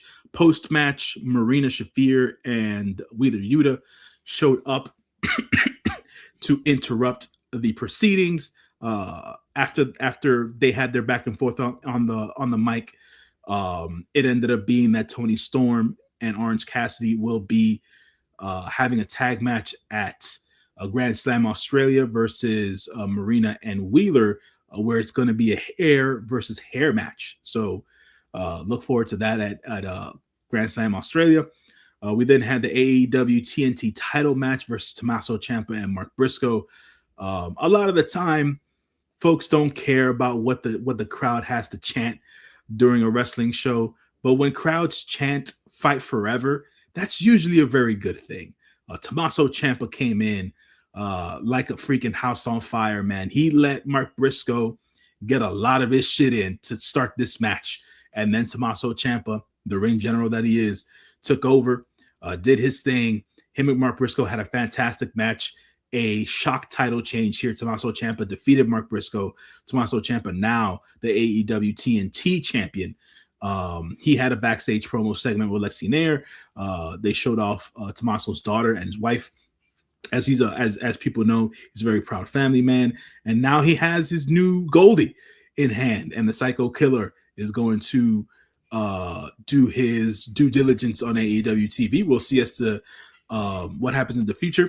After Tommaso Ciampa won his match, Kyle Fletcher was on stage doing his golf clap. So it seems as we'll have a coming feud between Tommaso Ciampa and Kyle Fletcher, which I think is a great thing because we did not need to retread another Mark Briscoe versus Kyle Fletcher a match and or feud. Kazuchika Okada, the international champion, had a one-on-one match versus Adam Priest. Adam Priest had a good showing here versus Kazuchika Okada. Kazuchika Okada came out and the international championship itself was covered in a cover, was like in a belt bag. But Okada also came out without his usual entrance robe. I feel like Kazuchika Okada might I have was lost. sad. Kazuchika Okada might have lost his gear bag where his robe and his title were before the show began, and I think that was the reason as to why the title was in that bag, and he did not show up with his regular entrance jacket. I think I understand keeping the belt, you keeping the belt or whatever like that, but they should have a second version and keep a second like outfit that's permanently with the AEW trucks that travel, because this happens a lot, and it's like, come on now, y'all should have a backup plan for this. I agree with you, Dolores. I cannot say anything outside of that. I agree. Some of these guys need to have some backup gear with the production team and the production trucks, and keep it in cases. I know the WWE does that quite a bit. So yeah, they definitely need to do that, man, because that just it looked it looked a little bit Bush League yesterday. So. Yeah, I was like, what? Is this he tried to keep it normal with the they did. They tried. He tried to keep it normal. I was like, oh no, you can't do this. Don't ever do this again, sir. So ship it or something, or do something, but you can't keep doing this. Have some backups, guys. Have some backups. It happened a couple of weeks ago as well, where Speedball Mike Bailey, I think, had to borrow Jets tights and stuff like that because this stuff got held up. That's what I'm like, this has happened more than once. I need y'all, even back in the day when they first started, I can understand that. But by now, y'all should have, because I know some of y'all have 2 and 3 gears. Just have that one outfit that you just leave with production. And y'all should have replica belts, because, and also don't give them, because I learned about the belt making through Rebby Hardy, because she has where she keeps Matt's belts that he's won. She's like, WWE and other companies don't let you keep the belt. So you have to redo them. And she's like, normally I try to keep up with them, but before I met him, he won certain titles that I have to get made. And she shows the difference of ones that are made from people who are exactly like what they're supposed to be, compared to, like, she got one recently that she's like, you can tell detail wise. From the outside, it looks great, but detail-wise, you can look at it and tell that it was poorly made and not made up to standard to like a real belt would be made. Yes. So I think, like, you can give somebody walk through the airports and stuff the poorly made belt that looks like the real one, but it's not. And keep the real one at production, because y'all keep losing and doing. And also, I'm also tired of people getting the belt and doing the, like, typical, like, naked photos, hunching the belt, all the rest of that. Like, I don't want to think about this belt that, like, some older person has won that you are now butt naked taking pictures in. That's not cool with me. That's just extra at the end of the day. Wanted to mention that during the show, just to wrap it up, during the show, we had a backstage segment that after the Rascals won their debut match, they did a backstage segment with Lexi Nair as she got with them after their win. They are going to be a part of a parking lot brawl that was set a challenge of earlier in the show. GYV, Ortiz, and Eddie Kingston were backstage along with Lexi Nair. They agreed to no violence, but it didn't end that way. GYV didn't put their hands on Eddie Kingston and Ortiz, but we got Big Bill and Brian Keith put hands on Eddie Kingston and Ortiz. They got laid out earlier in the show. So then go forward, the Rascals had their backstage interview after their debut match. They lovingly call Eddie Kingston Uncle Eddie. Eddie Kingston and Ortiz had to find partners in order to get into this multi-man parking lot brawl. It's going to be the Rascals and Eddie Kingston and Ortiz in that parking lot brawl versus GYV and Big Bill and Brian Keith in that parking lot brawl, and I believe it's going to be next Saturday on Collision. So look out for that. AEW has had parking lot brawls before, and they have always hit. And Ortiz, I believe, has been a part of every single one. So look out for that, folks. Next Saturday on Collision. Then we had the at the end of the show, we had the women's AEW tag team title match between the Babes of Wrath, Harley Cameron and Willow Nightingale, go up against the Sisters of Sin, Julia Hart and Sky Blue. I think this was probably the best I've seen the Sisters of Sin gel together as a tag team during a tag team match. And the Babes of Wrath looked a little off here and there in certain spots and stuff like that, but the girls were able to round it up and get it together, and retain their championships of the Babes of Wrath. That is. And post match, they were attacked by by Tekla and also Megan Bayne and Penelope Ford. So it seems to be that the Sisters of Sin or the Triangle of Madness have now teamed up with Megan Bayne and Penelope Ford. So that's 5 ladies on their side. The Babes of Wrath had Chris Statlander come out for the save, but they got themselves beat down there, the 3 ladies and stuff like that, with nobody else to come out for the save. So it seems that Harley Cameron, Willow Nightingale, and Chris Statlander are going to have to find themselves 2 more partners. So we're probably going to see some sort of a 5-on-5 happen in the future. And I have a feeling as to who the other 2 partners are going to be, because this is going to be the last thing that I wanted to mention about Collision. There was another video vignette that was put on Collision. The first one was put on Dynamite, where we had Alex Windsor talking to Jamie Hayter directly about becoming a tag team, where Alex did the majority of the talking. And then the vignette that we got on Collision was Jamie Hayter doing the majority of the talking towards Alex Windsor, as they are now trying to find this tag team dynamic between each other. 2 hard-hitting ladies from the British Indies coming together as a tag team and gonna have some fun. So I feel, mentioning that they're gonna be the 2 ladies who will end up joining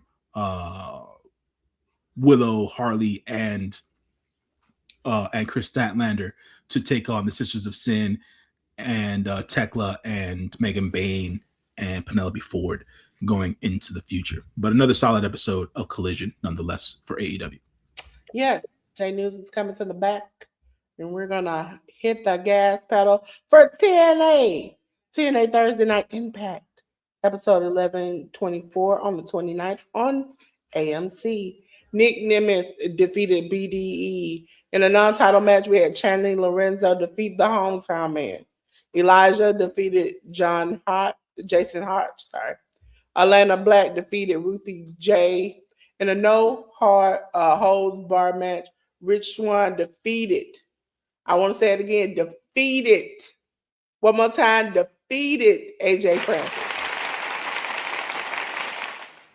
Hallelujah. Thank you, Jesus. Because A, I was just interested in this story, and then B, I hope this is the very, very end. Okay, ladies and gentlemen, we're gonna go into Progress. Progress had a show on the 25th. It was called In the Darkest Night. Listen, it's been dark out here, ladies and gentlemen. We had multi matches, which I would say I like this show. I really do. Progress always gives me good shows. Progress HOG, I can count on them. Progress chapter 189. We started off with the Strong Style 16 men's tournament first round match. We had Jay Joshua defeat Kid Lycos II. In the women's first round match, we had Scott Smithson defeating Anita Vaughn. In the first round match of the women's, we had LA Taylor defeating Session Moth Martinez. We had Progress Atlas titles match where Saxon Huntley defeated Axel Tischer. In the Progress World title match in DQ with Man Like DeReese and Cardinal Rod. Listen, shenanigans. Progress tag team title match. Diamond Eyes, which is Connor Mills and Nico Angelo, defeated Gene Money and Kuga. Excuse me. Bad. And then we had Big Damo defeating Spike Trivet. And then for the last match of the night, it was a title change. Alexis Falcon defeated Rain Leverkusen. And J News ought to be proud of me. MLW, we had Battle Riot, ladies and gentlemen. And guess what? It was on YouTube, and Battle Riot was short. We had the MLW middleweight title match where it was a title change. Kushida defeated Templario, okay, for the title. We had the MLW heavyweight title 40-man Battle Riot match where Killer Cross won by defeating Kruger, unknown opponent, we don't even know.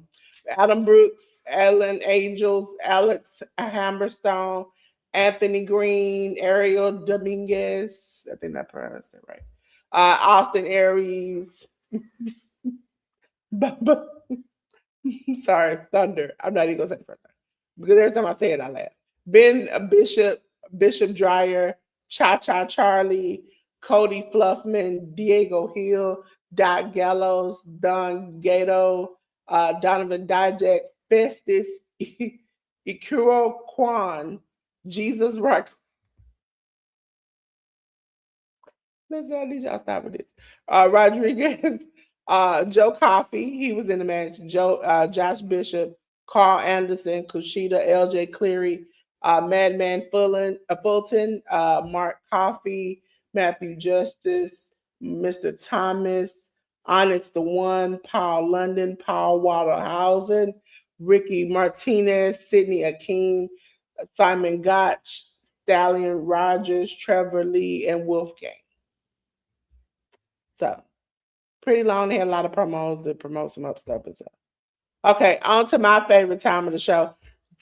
JCW, ladies and gentlemen. It's time for Game Changer Wrestling, and it's time to get crushed up. Okay, ladies and gentlemen. Crushed Up took place on yesterday. After I left the WWE, I went over to GCW. Teriyaki defeated one Carl Manders, Jack Cartwheel, KJ Orso, Man Like the Reese, and Ryan O'Neal. We had Tasha Steele defeating Janai Kai. Don Freeze defeating Ruckus. For the PWU Legacy title match, listen, they let Joey Janela win a title because he defeated Rick Blade. Grigo Loco, Samurai del Sol, and Vendador. That's how you pronounce it. I'm learning from J News every day. Defeating Ray Orez and the special envoy of Frightmare and Hollow Wicked. We had Crew defeating Beastman, Charles Mason defeating Effie, Bear Dozer, which is Bear Bronson and Matt Tremont, along with Slade, defeated VNDL48, which is Atticus Otis Cougar and Christian Napier.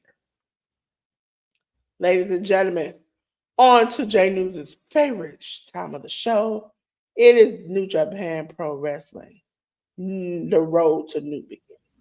The Road to New Beginning show happened on the 28th of January. We had some special one-on-ones here. We had Koji Fujita defeat Masatori Yasuda in a special one-on-one match there. 6-man tag team match in House of Torture. Dick Togo, Ren Narita, Yujiro Takahashi. They defeated the Unbound Co. of Gato, Oscar, and Yuto Ice. Shota Umino and Yu Uemura defeated the United Empire's Callum Newman and Zane J. 10-man tag team elimination match. We had Unbound Co.'s Daiki Nagai, Hiromu Takahashi, Robbie X, Taiji Ishimori, and Yota Tsuji. They defeated the United Empire's Francisco Akira, Great O'Con, Hanare, Jake Lee, and Jacob Austin Young. TMDK's Hartley Jackson, Ryohei Oiwa, and Zack Sabre Jr. defeated Bishimon's Hiroki Goto, Yoshihashi, and Tatsuya Matsumoto. And then we had Aaron Wolf, Reisuke Taguchi, Tiger Mask, and Tomoaki Honma, along with Toriyano, defeat Katsura Murashima, Master Wato, Oleg Bolte, Shomakato, and Yo. On to the 29th, we had Master Wato and Yo defeat Shomakato and Tiger Mask. United Empire's Great O'Con and Hanare defeated Katsura Murashima and Masatori Yasuda. We then had TMDK's Hartley Jackson, Koji Fujita, Ryohei Oiwa, and Zack Sabre Jr. defeat Bishimon's Hiroki Goto and Yoshihashi, along with Oleg Bolton and Tatsuya Matsumoto. We then had Aaron Rolf, Taguchi, Yano defeat House of Torture's Dick Togo, Ren Narita, Yujiro Takahashi. Shota Umino, Tomoaki Honma, and Yu Uemura defeated Unbound Co.'s Gato, Oscar, and Yuto Ice.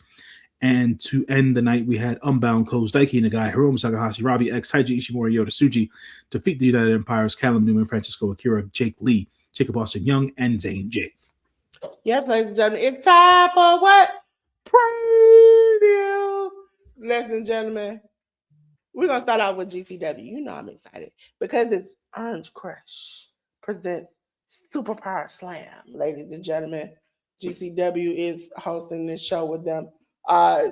It will be on YouTube. GCW will be on YouTube on today.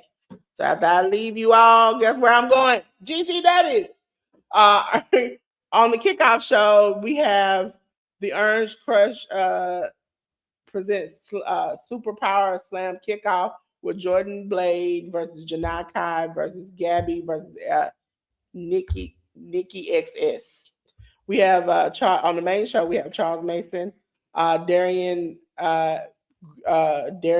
Bingston, Griffin McCoy, KJ Orso, Manny Lowe, Buster in the Brain, which is Alex Price and Jordan Oliver, Man Like DeReese, Ryan Clancy, and Teriyaki fighting amongst each other. We have Janela Joey Janela and Megan Bain versus Jet Speed of Kevin Knight and Mike Bentley. I can't wait for that match. We have Adam Priest and Mance Warner versus Cowboy Wade, which is One Kyle Manders and Thomas Shear. We have Jonathan Gresham. I can't wait for Jonathan Gresham versus Lee Moriarty. We have Willow Nightingale versus Mara Sade. We have for the JCW title match, the champion Billy Starks will be facing off against Effie. And for the GCW World title match, Atticus Cougar will be facing Bear Bronson. So, quick question here. It seems that either some fences have been mended or the relationship between AEW and GCW has improved, because there's a lot more AEW talent on this GCW show than I've seen in quite some time. Well, they've been doing it. I think they just had beef and just really didn't. Because if you don't remember, a lot of talent came from GCW. Mm-hmm. And a lot of their contracts, I know one or two of them, I can't remember who, contracts weren't quite up, but were let out early so they could sign with AEW. And they knew they were going to AEW. So they kind of feel like we've helped you. You definitely can help us. Buster in the Brain have always been there. Most of these people are always there. Actually, JCW and GCW works very hand in hand. So yeah, that much I know. AEW, But for me, it's surprising to see Willow and Lee and Jet Speed on this. So that's why I brought it up, because I hadn't seen Jet Speed ever. It's been a while since Willow's been there, and I've never seen Lee Moriarty be a part of GCW. I've seen him be a part of the Five, but that's why I mentioned it. Yeah, I think he's been on one other show, but again, when they team with JCW to come together, they kind of all mix together. All right, Tag, thank you for coming. So, ladies and gentlemen, we're going to move on to New Japan. That is Jay News' favorite sport. Road to the New Beginning continues. Right, we had a show this morning. We had the Young Lion Cup final match. It's going to be Shoma Kato versus Katsuya Murashima. Shota Umino, Tiger Mask, and Yu Uemura are going to go up against Unbound Ko's Gato, Oscar, and Yuto Ice. Bishiman, Hiroki Goto, and Yoshihashi, along with Ole Bolton and Ryusuke Taguchi, are going to go up against TMDK's Hartley Jackson, Kosei Fujita, Ryohei Oiwa, and Zack Sabre Jr. United Empire's Great O'Khan, Hanari, and Zane J will go up against the Unbound Ko's Daiki Nagai, Drilla Maloney, and Robbie X. Aaron Wolf, Master Wato, Toru Yano, and Yo will go up against House of Torture's Dick Togo, Doki, Ren Narita, and Yujiro Takahashi. United Empire's Callum Newman and Jacob Austin Young will go up against Unbound Ko's David Finley and Hiromu Takahashi. And then we'll have the United Empire's Francisco Akira and Jake Lee go up against the Unbound Ko's Taiji Ishimori and Yota Tsuji. Tomorrow, we're going to have another Road to New Beginning show. Masatori Yasuda, Shota Umino, and Yu Uemura will go up against the Unbound Ko's Daiki Nagai, Oscar, and Yuto Ice. Aaron Wolf, Master Wato, Toru Yano, and Yo will go up against House of Torture's Dick Togo, Doki, Ren Narita, Yoshinobu Kanemaru. United Empire's Callum Newman, Francisco Akira, and Jacob Austin Young will go up against Unbound Ko's David Finley, Gato, and Hiromu Takahashi. United Empire's Great Khan, Hanare, Jake Lee, and Zayn J will go up against Unbound Co's Drilla Maloney, Robbie X, Taiji Ishimori, and Yota Tsuji. Harley Jackson's going to have a special one-on-one match against Oleg Boltin. Zack Sabre Jr. is going to go one-on-one against Yoshihashi. And then to end the show's main event, it's going to be Hiroki Goto versus Ryohei Oiwa. And then we're going to have the show on the 4th. Shomakato is going to go one-on-one against Masatori Yasuda. Katsura Murashima and Tiger Mask are going to take on Tatsuya Matsumoto and Tamaki Hanma. Bishamon, Hiroki Goto, and Yoshihashi, along with Oleg Boltin and Ryusuke Taguchi, are going to go up against TMDK's Hartley Jackson, Kosei Fujita, Ryohei Oiwa, and Zack Sabre Jr. Aaron Wolf, Master Wato, Toru Yano, and Yo will go up against House of Torture's Dick Togo, Doki, Ren Narita, and Yujiro Takahashi. El Desperado, Shota Umino, and Yu Uemura will go up against Unbound Co's Daiki Nagai, Oscar, and Yuto Ice. United Empire's Callum Newman, Great Khan, Hanari, and Jacob Austin Young will go up against Unbound Co's David Finley, Drilla Maloney, Gato, and Robbie X. United Empire's Francesco Akira, Jake Lee, and Zayn J will go up against Unbound Co's Hiromu Takahashi, Taiji Ishimori, and Yota Tsuji. Yes, ladies and gentlemen. And now we're going to Wrestling Revolver. They have Revolver Cross Hour. Yeah. And it was about 2:00 in the morning, so excuse me that I ain't like that name up. Okay. It was on the 5th, and it'll have Killer Cross versus Barry Bronson. And for the Revolver Remix title, Danger Ladders and Chairs match, Chris Danger will face BDE. On to my favorite time of the year is GCW. Ladies and gentlemen, we got day 1 of the GCW JCW Jersey J Cup 2026. Ladies and gentlemen, it'll be matches as follows. We have the first round 6-way match. It'll be Travis Williams versus Griffin McCoy, Joe Lando, Vendador, Manny Lowe, and unknown opponents. We have the first round matches as follows. Jonathan Grisham versus Adam Priest. Eric Stevens versus Charles Mason. Jordan Oliver versus his partner, Alex Price. Oro versus Man Like Darius. Judas Icarus versus Darian Benston. We have KJ Orso versus Teriyaki. And for the JCW title Jersey J Cup first round match, we'll have Billy Starks versus Ryan Clancy. We'll have Tiger Mans versus the Dynamite Kid. We'll have for a steel cage match, one Kyle Manders versus Mad Dog Connolly. Ladies and gentlemen, there will be a MLW show called Lucha Apocalypto 2026. It'll be on the 7th, and it'll be on YouTube. As of right now, there are no matches listed. Back to GCW for day number 2 of the Jersey J Cup 2026. This day we'll have Joey Janela versus Mad Dog Connolly. I don't know why I put New Japan on there, and it was just the end of it. Okay, so New Japan day 8, which you all see down at the bottom. New Japan day 8, we have Murashima versus Yasuda, El Desperado, and Taguchi versus Shoma Kato and Tiger Mask, Bishamon, Hiroki Goto, and Yoshihashi, along with Ole Bolton and Tetsuya Matsumoto. See, listen, Jay loses here for a reason. Versus TMDK, Harley Jackson, Kosei Fujita, Oiwa, and Zack Sabre Jr. Aaron Wolf, Master Wado, Toriano, Yo, it will face the House of Torture, Dick Togo, Doki, Ren Narita, and Yujiro Takahashi. We have Shota Umino, Homna, Yuya Uemura, and versus the Unbound Co of Daiki Nagai, Oscar, and Yuto Ice. We have United Empire, Callum Newman, Francesco Akira, Hanare, Jacob Austin Young versus the Unbound Co of David Finley, Gato, Hiromu Takahashi, and Taiji Ishimori. We have the United Empire of Great Khan, Jake Lee and Zayn J versus the Unbound Co of Daiki Nagai, Drilla Maloney, and Yota Tsuji. Now this is the end, ladies and gentlemen. And I said to myself, well, you don't have no spotlight. But then I remembered mid-show today that today is the first day of December. So my spotlight, I'm not December. See, I'm all the way back in December. First day of February.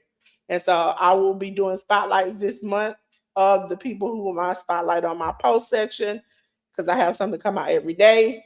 And today being the first, it is Claudette Colvin. And Claudette Colvin is a wonderful, wonderful woman who was an American pioneer of the 1950s civil rights movement and a nurse aide. On March 2nd of 1955, she's arrested at the age of 15 in Montgomery, Alabama, for refusing to give her seat up to a Caucasian woman on a crowded bus, crowded segregated bus. It occurred 9 months before Rosa Parks had her incident, and she does not get the credit that she truly deserves. I tried this year to do majority, 99% of the people that you do not know or do not know about, because I wanted, there are many black history figures, and not everybody gets the credit that they deserve. Okay. And that is a shame because people have been through experiences, have sacrificed stuff for us, and we don't celebrate them because we don't know about them. And then also, we've only been taught about a handful of people. So today's spotlight will be Claudette Colvin all of February. So next week to from tomorrow up until the day we come in, that will be the spotlight next week, and then the week after that, week after that, week after that. Because I want to make sure these people get their spotlight they're due, and they helped us get to the place we can and have the things that we have as a people. All right, Jay News, you got anything to say about that? No, but I'm learning as you're speaking. So that was, I believe this is the first time I've read the name of Claudette Colvin. So that's Yeah. interesting information to know. Yeah, so in the coming weeks, we'll have 4 or 5 people because it'll be 4 or 5 days in between. I've done on my post at 12 o'clock every day. There will be someone that comes out and information along with them to let you know who they are, so you can find out a little bit more about them yourselves. Okay, I like doing it because I get to learn a little bit more, and some people I've heard of but don't know a lot about, so I get to share that information with you all. So, J News, it's your time. It's time for you to get your spotlight, J News. Tell the good people about yourself. Well, folks, as usual, thank you for tuning in here to the Hit the Ropes podcast this week. That is my QR code there that gives you the links to my socials, be it my Twitter, be it my Instagram, and my um, Letterbox account. Letterbox is used basically as a social media platform for movie lovers and stuff like that, but you can also write reviews for the movies that you have watched there as well. So if it's something that you're interested in doing and just keeping track of the movies or shows that you like to watch, you can use Letterbox as that. But I use it to write reviews, either in short form or long form. So check out my profile on Letterboxd as well. When you get to my profile, which is linked on my QR code, it puts you onto my landing page. If you want to see or read my reviews, just click on the diary tab, and it gives you the list of all the movies that I have watched in recent times. January has been or was a very busy month at the movie theaters for me. I have a couple of reviews for movies in January. February, I'll be back on board writing my 4 reviews for the movies that I start watching in February. So stay tuned for that. Also, I should be back on True Heel Heat within the next 2 weeks to do some previews and reviews for the upcoming New Beginning show for New Japan. And then, as always, catch me here every Sunday, 1 p.m. Eastern Standard Time on the Hit Rose podcast with the lovely Delores. And yeah, that is it for me. And I will check you guys out next week. Yes, yes, yes, ladies and gentlemen, as you all know, um, I personally am no longer doing right now. I'm pausing all tech and stuff. We're just doing a little sports. I'm in the process of right now doing the thumbnail. I'm finishing it because you know your girl's a perfectionist. We will be doing the Super Bowl here on the channel again. Another year, another Super Bowl. If you all do not know, you know I love sports. Now I would say go backwards, but they didn't make it. Okay, okay, but we will be fine. Okay, we'll make it. So, ladies and gentlemen, and with that being said, there is no Dolores Designs. Please don't email me or call me. I ain't trying to hear that. But I will shout out some people. It will be shout out to 10. 10 The Educated Natural. Go to the educatednatural.com/women if you want to join the women's closet. But also check out theeducatednatural.com for business information and other things. Okay, ladies and gentlemen. Miss Joy, she comes on Monday and Thursday. She has 2 separate channels now. Her prayer is on the Miss Joy Pray channel, and then on the Miss Joy's channel, mz.joys1 is where her crafting will be. Okay.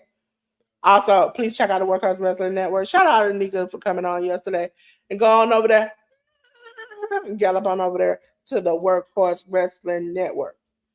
Thank you to everybody who also Miss Shirley the OG Gardener every Thursday live at 7 p.m. Eastern.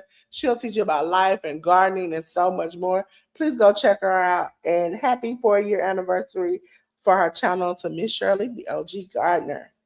Ladies and gentlemen, thank you for everybody who showed up and showed out for the Royal Rumble. I think one of the videos got 100 and some odd views. I am so appreciative of you for every like, for every subscribe, for everything. Please, please, please. Thank you, thank you, thank you, thank you so much.